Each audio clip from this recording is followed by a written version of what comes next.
Hey everyone, I got the, I think it's called a Lewisia.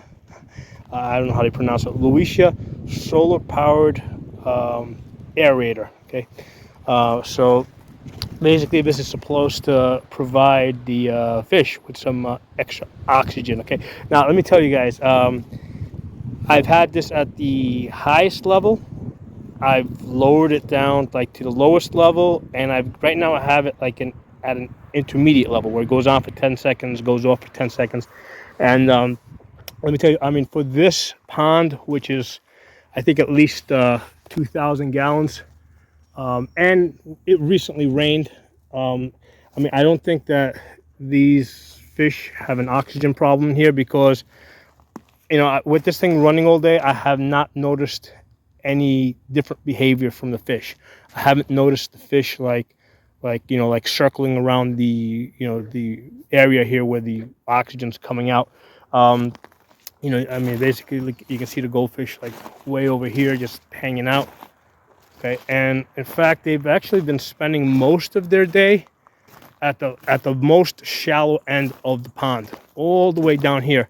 You can see them in there. Now, you may say, hey, why not just put the air pump or air aerator on this end? You don't want to do that because this is the shallow end is where the mosquitoes go to lay their eggs, and that's what the goldfish go to eat. So if you put this aerator over here and it starts disturbing the water, the mosquitoes aren't going to want to go lay their eggs there. So you want to keep this area as calm as possible. Right, and this is the area that the goldfish basically go to feed in. Okay, so yeah, but they've been traveling up and down this pond all day. This area over here is the area that they like to hang out in when they're just like when they're not eating. They just initially I did put this aerator here in this area, and I noticed that the goldfish like stopped going here. They didn't like the disturbance that the air pump was creating, so I moved it from this area here. I moved it over to this area here, and then this way the goldfish have their piece over there, and this is providing a little extra air if they need it. Okay, so let's take a closer look at this. So it's solar powered. That's the pump, right? So this provides the power to that. It does have 3 settings. So there's a mode setting over here. So if I push the button, okay, so I think that's the highest setting, right? You see how it's starting to bubble up a lot. All right, and then you got the low setting. You see how it slowed down a little bit?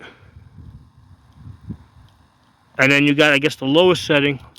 You press it again, and now it goes on for 10 seconds, and then it goes off for like 10 seconds. Okay, so that's the setting I'm keeping it in because, I mean, clearly these fish are like hanging out way down there. They're not coming over here to get air. So there's plenty of air in this pond. So yeah, so basically this provides power to the pump, and then basically you got this hose over here that basically feeds this. Oh, we just disturbed a little note. There you go. And then there's like this stone that's like got air holes in it, I guess. Basically the air comes out of that. Oh, there you go. See how it's coming out? So they actually give you 2 and a splitter, and I just kept one. I mean, I didn't bother hooking up the other one. I just said, let's just leave it.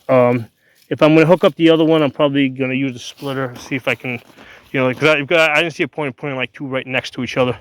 And the thing is, if you're going to use a splitter, basically you're cutting. You got to basically cut the line that they give you.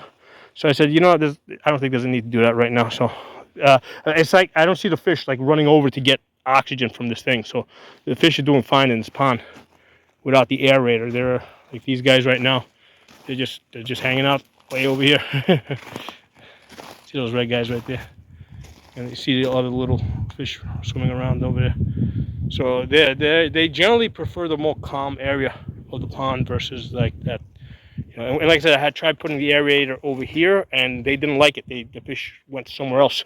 They didn't want to be in the area where the aerator was. So So yeah, so those are, I just wanted to give you guys some initial impressions. I mean, the thing costs $40, so it's not a bad thing to have. And what's going to happen is throughout, because right now it's like May 1st, I think, May 2nd, something like that. As we go into the summer, it's going to start getting hotter. As it gets hotter, what's going to happen is the water level is going to drop a little bit, and also as it gets hotter, there tends to be less oxygen in the water, like particularly like between rainstorms. So not a bad thing to have for $40. And yeah, I'll do another video, maybe like later in the summer. I'll tell you guys how this thing's been running. Okay, they do tell you to make sure that you keep it dry. Like I think it can get rained on, but it can't be like, you can't submerge this electronic, so you can't submerge the electronics. But I think it'll be okay if it gets rained on. I mean, what I'll probably do is, I'm going to stake. They give like these little holes here. I'm going to stake it into the ground over here, and I'll probably bury this like behind it over here, just to give it like a little bit of shelter from the. Oops, it was out of camera. So